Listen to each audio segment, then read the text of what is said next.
Gold, trusted gold buyers. మీరు తాకట్టు పెట్టిన బంగారాన్ని విడిపించి ఈ రోజు ఉన్న మార్కెట్ ధరకు కొనబడను.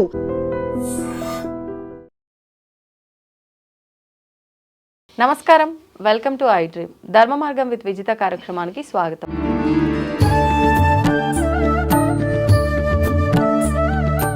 ప్రస్తుతం మనతో పాటు ఉన్నారు ప్రముఖ ఆధ్యాత్మికవేత్త జేఎస్ శాస్త్రి గారు. ఇప్పుడు వారితో మాట్లాడి మరిన్ని విషయాలు తెలుసుకుందాం.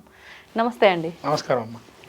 గురుగారు, ఆషాఢ మాసం ప్రారంభం అవబోతుంది. అయితే మనకి ఈ మధ్యకాలంలో ఏ పండగ వచ్చినా, ఏ విధానం వచ్చినా కూడా అసలు ఎప్పుడు అనేది ఒక పెద్ద కన్ఫ్యూజన్గా మారిపోయింది. అంటే ఇప్పుడు జూన్ 25వ తారీఖు నుంచి ఆషాఢ మాసం ప్రారంభం అవబోతుంది అని కొంతమంది అంటున్నారు, లేదు 26న అని చెప్పి కొంతమంది అంటున్నారు. అసలు ఎప్పటి నుంచి ఆషాఢ మాసం ప్రారంభం అంటారు?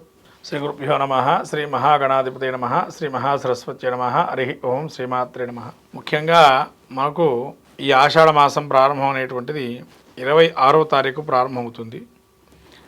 ఎందుకనగా పాడ్యమి ప్రతిపత్తిది, ఏదైనా ప్రతిపత్తి సూర్యోదయానికి ప్రారంభాన్ని మనం తీసుకోవాలి, అంతే తప్ప ప్రతిపత్తిది ఆల్రెడీ ముందరైపోయినా కూడా తీసుకోవడానికి వీలు లేదు.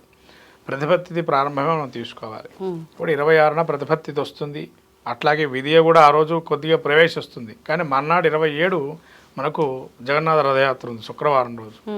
కాబట్టి 26 మనకు పాడ్యమి కింద లెక్క తీసుకొని ఆ రోజే మనం ప్రారంభం చేసుకోవాలి. ఈ యొక్క వారాహి నవరాత్రి కానీ ఆషాఢ మాసం కానీ ప్రారంభం అదే. ఇది ఆషాఢ మాసంలో చాలా విశేషమైనటువంటి పర్వదినాలు అనేకం ఉన్నాయి. ముఖ్యంగా ప్రతి మనిషికి జ్ఞానదీపం జ్యోతిగా వెలిగించేటువంటి ఏకైక పండుగ గురు పౌర్ణిమ. గురువు లేనిది ఏది జరగదు కాబట్టి గురువు అనుగ్రహం ఉంటే అన్ని పనులు జరుగుతాయి. అట్లాంటి గురు పౌర్ణిమ అంటారు, దాన్నే వ్యాస పౌర్ణిమ అంటారు. వేదవ్యాసుడు రచించిన అటువంటి మహానుభావుల యొక్క జయంతి ఉత్సవాన్ని మనం జరుపుకుంటున్నాం. ఆషాఢ మాసం ప్రత్యేకంగా అంత విలువైనటువంటిది. అందులోనూ కూడా జ్ఞానాన్ని సంపాదించేది. మనకు ప్రతినిత్యం కూడా ఈ యొక్క జప క్రియాదులు మొదలుపెట్టుకునే ఏకైక ఈ యొక్క మాసం కూడా ఇక్కడి నుంచే ప్రారంభం. ఎందుకంటే ఇప్పటివరకు మనము అనేక పండుగల వ్రతాలు చేసుకున్నాము, కానీ దీక్షలు పట్టే క్రమం అంతా కూడా ఇక్కడి నుంచి ప్రారంభమవుతుంది ఆషాఢ మాసం. ఎందుకంటే మనకు చాతుర్మాస్య దీక్ష కూడా ఇక్కడి నుంచే ప్రారంభమవుతుంది ఆషాఢ మాసం నుంచి. అంటే ఆషాఢ మాసం నుంచి కార్తీక మాసం వరకు చాతుర్మాస్య దీక్ష చేస్తారు. అటువంటి మహాదీక్షలు కూడా ఇక్కడి నుంచే మనకు. ఎందుకంటే మీరు చూస్తుంటారు అయ్యప్ప దీక్ష అని, హనుమత్ దీక్ష అని, అన్ని దక్షిణాయన పుణ్యకాలంలో వస్తాయి. అటువంటి దక్షిణాయన పుణ్యకాలం కూడా మనకు ఈ యొక్క ఆషాఢ మాసంలోనే ఉంటుంది, కర్కాటక సంక్రమణంలోనే. అందుకని ఆషాఢ మాసంలో ఇంకా చెప్పాలంటే నవరాత్రి శక్తి స్వరూపాల్లో మనకు సప్తమాతృకా స్వరూపాల్లో వారాహి నవరాత్రులు, ఈ గుప్త నవరాత్రులు అంటారు దీన్ని. ఈ వారాహి యొక్క శక్తి యొక్క అందరికీ తెలిసిందే. అమ్మవారికి అనుగ్రహం గుప్తంగా ఉండి మనం ఉపాసన చేసుకుంటే సకల కార్యాలను నెరవేరుస్తుందని అటువంటి ఆషాఢ మాసం. ఇంకా ఇక్కడ మన ప్రాంతాచారం తీసుకుంటే తెలంగాణలో ముఖ్యంగా బోనాలు పండుగ అని చేస్తాం. ఈ బోనాల యొక్క ప్రతీక ఏంటంటే ఆషాఢ మాసం అనగానే అందరికీ గ్రీష్మ ఋతువుపై జ్యేష్ఠ మాసం అంటే మళ్ళీ జ్యేష్టం మనకు ఆషాఢం రెండు గ్రీష్మ ఋతువు. గ్రీష్మం అంటే ఏంటంటే ఎండగా ఉండే వాతావరణం, కొద్దిగా చల్లటి వాతావరణం, గాలులు వీస్తూ ఉండేటువంటి వాతావరణం. ఈ వాతావరణంలో ఒక మార్పుల వల్ల మనం రాబోయే కాలంలో ప్రబలంగా వర్షాలు ఎక్కువ పడతాయి. కాబట్టి ఈ ఉబ్బరం అనేది ప్రారంభమై జీవికి అనేక ఉబ్బరం అంటే హీటు పెరుగుతుంది. హీటు పెరిగి వర్షాభావం వల్ల మళ్ళీ కూడా తొలకరి జల్లు పడటం వల్ల మళ్ళీ మొక్క పైకి వచ్చే అవకాశం ఉంటుంది. అటువంటి ఈ యొక్క నెల కూడా ప్రారంభం ఆషాఢ మాసంలోనే. అంటే కొత్తదైనటువంటి మనం రెండో పంట వేసేవారు ఎవరైతే ఉంటారో ఈ పంటలకు కూడా అనువైనటువంటి కాలంగా చెప్పబడుతుంది కొన్ని పంటలకి. అటువంటి ఈ యొక్క మాసంలో మనకు వ్యాధులు కూడా ప్రబలే అవకాశం ఉంటుంది. ఎక్కువగా మనకు ఈ వర్షాల భావాలు పడినా కానీ, లేతేనా అనేక రకాల మార్పిడి భూమిలో ఉండేటువంటి మార్పిడి వల్ల కానీ, అలా ఏదైతే వెదర్ చేంజ్ అవుతుందో ఆటోమేటిక్గా మన వ్యాధులు కూడా సంక్రమిస్తూ ఉంటాయి. అందుకని వాటి నుంచి కూడా మనం బయటపడాలి అంటే ఇక్కడ ఆషాఢ మాసంలో చేయదగినటువంటి విషయం ఏంటంటే శక్తి ఆరాధన. శక్తి మనకు తగ్గిపోకుండా నిలబడాలి. ఎందుకంటే ఎండాకాలంలో మనం విపరీతమైన నీరసాన్ని గురయ్యి దానికి దాహార్తితో తీసుకున్నాం. ఇప్పుడు నీళ్లు తీసుకున్నా కూడా తదేకంగా మనకి ఇబ్బంది కలుగుతూ ఉంటుంది. ఎందుకంటే వర్షాభావం కదా, నీళ్లు కూడా ఎక్కువ పడకూడదు. మరి వీటి నుంచి మనం నీరసం నుంచి బయటపడాలి అంటే రీహైడ్రేషన్ అయ్యే ప్రాబ్లమ్స్ ఉంటాయి. అది శక్తి మనకి ఇవ్వాలి. అందుకని అమ్మవారిని ఆరాధన చేయాలి. ఇక్కడ ఇలా శక్తిని ఆరాధన మనం చేస్తే కనుక మనకు ఆరోగ్యపరంగా కూడా సమస్యలన్నీ పరిష్కారం అవుతాయి. దీని ద్వారా ఇంకా ఇక్కడ మొదటిగా మనం ఆషాఢ మాసంలో జగన్నాథుడు రథయాత్ర, విష్ణుమూర్తిని కలియుగంలో ఏ విధంగా ఆరాధన చేయాలి అంటే మనకు చార్ధామ్ యాత్ర అంటే అందరూ కూడా చెప్పుకునేటువంటిది బద్రీ, కేదారు, గంగోత్రి, యమునోత్రి. కానీ ఇక్కడ మనకు చార్ధామ్ యాత్ర అనేది ఇక్కడ చెప్పుకున్నట్లయితే ప్రధానంగా పూరి తూర్పు ద్వారం. ఇక్కడ పూరి క్షేత్ర దర్శనం చేసుకోవటం వల్ల కూడా మోక్ష మార్గంలో ఒకటిగా చెప్పబడింది.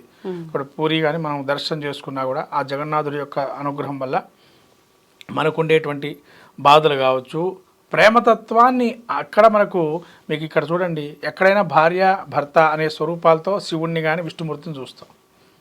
అంటే లక్ష్మీనారాయణలు కానీ శివపార్వతులు. ఇక్కడ అన్నా చెల్లెల్ని చూస్తాం బంధం. ఇదే మనం ఎక్కడ చూస్తాం, మళ్ళీ కార్తీక మాసంలో చూస్తాం. అంటే ఇక్కడ చూడండి ఎంత వరకు కలివిడిగా ఉండాలి, ఏ విధంగా ఉండాలి సోదరీమణులతో మనము అనేది ఇక్కడ చెప్పబడుతుంది.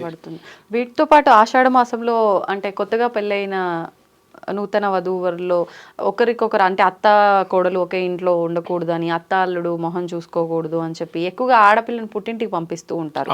సంవత్సరం లోపు ఎవరికైతే పెళ్ళయి సంవత్సరం వెళ్లకుండా ఉండి ఆషాఢ మాసం వస్తుందో అటువంటి వారిని. దానికి కూడా సంబంధం ఏముందండి? అంటే ఇక్కడ కొత్తగా పెళ్ళైనటువంటి వారు ఎందుకు ఇక్కడ ఉండకూడదు అని అంటే, ఈ నూతనమైనటువంటి వధూవరులకి ఈ కోడలంటే మనం ఇక్కడ ఏంటంటే అత్త కూడా ఒకప్పుడు కోడలే. కానీ ఇక్కడ ఉండేటువంటి నియమం ఏంటి, వీళ్ళని వాళ్ళ దూరంగా ఎందుకు పెడుతున్నాము, కారణం ఏంటి అంటే, ఇక్కడ మనము చూడాల్సినది ప్రతి ఇంటికి ఆడపిల్ల చాలా ముఖ్యమైనది. ఎందుకంటే ఏ ఇల్లు కట్టుకున్నా ఏ శుభకార్యం చేసినా మనం మంగళహారతి ఆడపిల్లతోనే ఇప్పిస్తాం.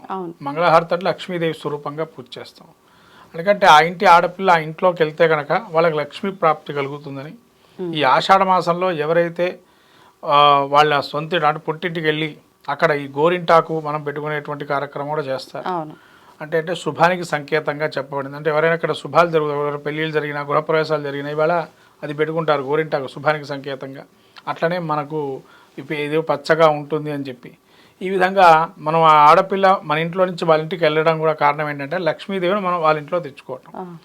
అలానే అల్లుడు ఎందుకు ఉండకూడదు అనే విషయం కూడా ఇక్కడ మనం తెలుసుకోవాలి.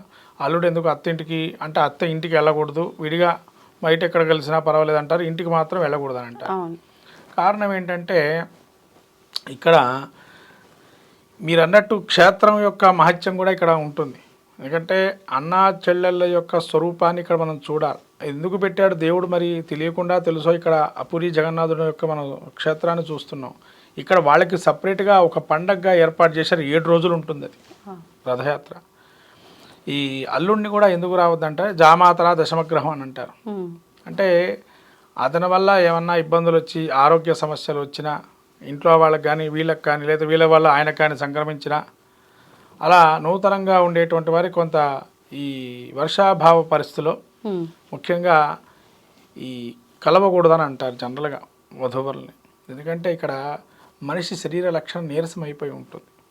ఇలా కలిసినట్లయితే రాక్షసాది గణాలు ఎక్కువగా పెళ్ళించే అవకాశం ఉంటుందని చెప్పి ఆషాఢ మాసంగా దూరంగా ఉండమని అంటారు. అందుకని ప్రధానంగా ఆషాఢ మాసంగా దూరంగా ఉండడం అనేది ప్రధానంగా చెప్పబడింది. ఇది సైన్స్ పరంగా కూడా శాస్త్రపరంగా కూడా రుజువైంది కూడా.